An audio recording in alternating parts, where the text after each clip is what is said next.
ng Discover Magazine noong August 2002 ay nagtanong, what's really at the center of the earth?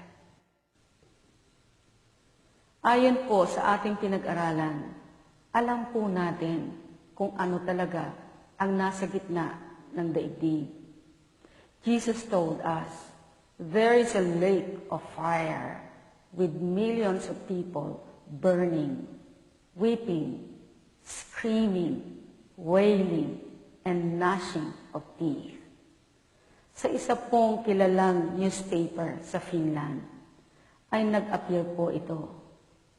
Ang sabi po ng isang scientist named Dr. Asakov, as a communist, I don't believe in heaven or the Bible. But as a scientist, I now believe in hell. Needless to say, we were shocked to make such a discovery. But we know that we saw and we know what we heard. And we are absolutely convinced that we drilled through the gates of hell. Ang kwento po niya, nung nagdidrill o nagbabarena po sila ng lupa, bigla po itong umikot ng sobrang bilis. Ang ibig sabihin, mayroon po silang nahukay o naabot na empty space o parang butas ng kuweba. Yun pong pangkuha nila ng temperature ay sumobra ang increase ng init to 2,000 degrees Fahrenheit. Ang ginawa po nila, nagbaba po sila ng microphone na designed para po ma-detect nila ang tunog ng mga plate movements sa ilalim. Pero imbes na plate movements ang marinig po nila, ang narinig po nila ay human voice screaming in pain. Akala po nila, yun pong sound ay nanggagaling lamang sa kanila pong mga equipment.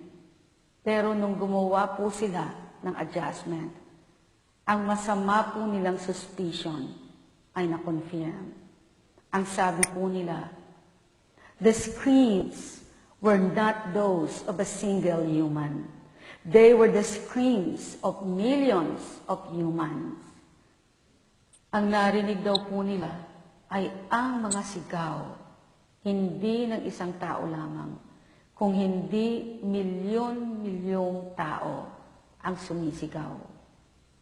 Sa ilang saglit, iparirinig po namin sa inyo ang real audio recording na nagkiklaim ng actual recording ng actual sounds of hell.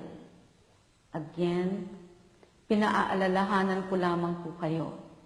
This may scare you. So I pray and plead the blood of Jesus to cover you and protect you.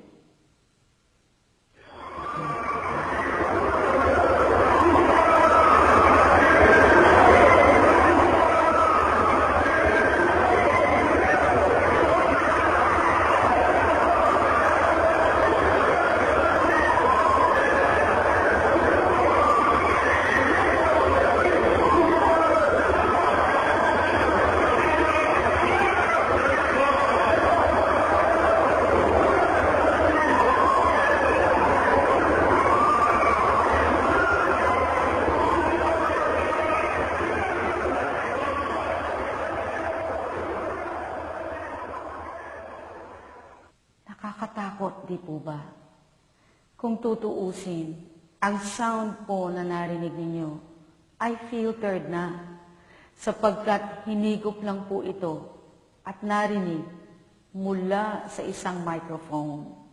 Pero try to imagine kung actual sound na po ito sa loob ng impyerno mismo ang maririnig mo day and night forever and ever.